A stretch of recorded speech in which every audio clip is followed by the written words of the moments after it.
Hi, and welcome. I'm so glad you're here. My name is Shelley Carroll from Dancing Dogs Yoga, and if you're watching this, some part of you is already curious about yin. Maybe like me, some part of you is a little resistant too. When I found yin back in 2009, I was curious and resistant, maybe in equal measure, maybe more in the resistance. I've always been a mover. The idea of holding a shape for 5 minutes sounded like punishment, not practice.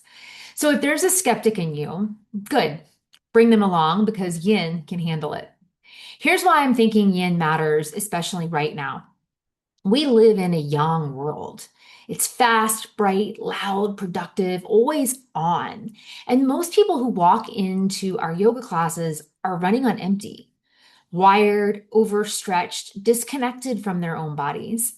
Yin is a counterweight. It isn't just one more style to add to your schedule, it's a missing piece. Yin reaches the places that other practices can't. The deep connective tissue, the fascia, the joints, and underneath all of that, the nervous system and the mind. It creates change that's quiet but lasting. And maybe most importantly, it teaches people that one thing our whole culture trains out of them, how to listen to their own bodies again, how to trust what they feel. All yoga does this for sure, but yin does it in a very quiet way. Here's a promise that I'll make to you as a teacher. Learning yin will make you better at teaching everything. Once you understand why no two bodies are the same, once you learn to teach function over form, to hold space for stillness instead of filling every second with cues, that changes how you teach everything. Yin doesn't stay in its lane. It quietly upgrades your whole teaching. Because remember, yoga is for everybody. You don't have to be flexible. You don't have to be strong. You just have to be willing to slow down and pay attention. And that's something every single one of your students can do. So here's where we're going together. We'll start in lesson one with the foundations, what yin actually is, where it came from, and the principles that make it work, the ground floor.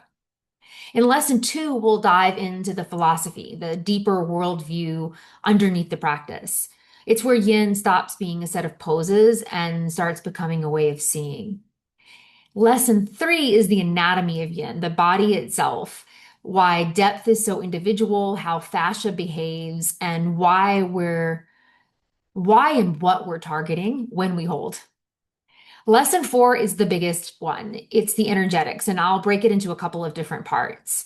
This is the subtle body, chi, the vayus, the nadis, the meridians, the five Chinese elements, and the chakra system. It's rich and will give it the time it deserves and help you draw bridges between all of those different wisdom traditions. Lesson five is the art of teaching yin, how to actually hold the room, sequencing, cueing, language, props, presence. We take everything you've learned and make it teachable. And then finally, lesson six will be a pose library, a reference that you'll be able to come back to again and again and again. If you're taking this live as our first inaugural new upgraded Yin Yoga Teacher Training, that pose library will come after the training. If you're taking this as an asynchronous course, it should be available from the beginning. That's the journey. It's deep, but I promise to keep it warm and human the whole way through. Heart, humor, and depth. That's how we do it here. So take a breath, settle in, and we'll begin by coming home to ourselves. I'll see you in lesson one.